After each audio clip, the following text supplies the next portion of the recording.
start tonight with a renewed debate here in Indiana over the efforts to ban same-sex marriage. Today, a newly formed coalition kicked off a statewide effort, one that will last well into next year, to block changes to the state's constitution. Our TV6 reporter Jack Reinhardt explains. Indiana law strictly defines a marriage as a union between a man and a woman, but a newly formed coalition of human rights activists and business interests stand in opposition to an amendment that would make that law part of the state's constitution. More than 200 people gathered in the downtown Arts Garden to bear witness to the birth of the coalition named Indiana Freedom.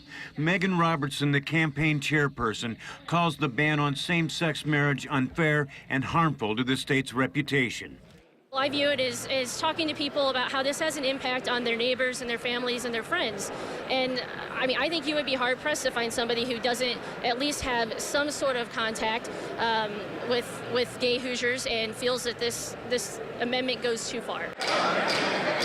In 2011, the Republican-controlled legislature approved the amendment upholding the state's marriage law. Eli Lilly and Company, a new partner of Indiana Freedom, says the amendment hurts their ability to compete in the world's markets. And in that effort, we have to recruit and retain a diverse workforce consisting of the very best and brightest from around the world, and to recruit them right here to Indianapolis. Those efforts are made much more difficult when we have things like HJR 6 contemplated. Opponents also argue that the amendment violates religious freedoms and denies some what the law would allow others.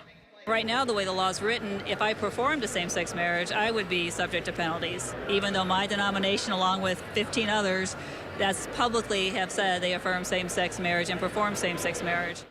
A year from now, the Indiana legislature and the Indiana voter will likely get the final say on the controversial debate over same-sex marriage. In Indianapolis, Jack Reinhardt, RTV6. And the ban on same-sex marriage must pass a second vote by the legislature, and then it must be approved by the voters before it becomes constitutional law.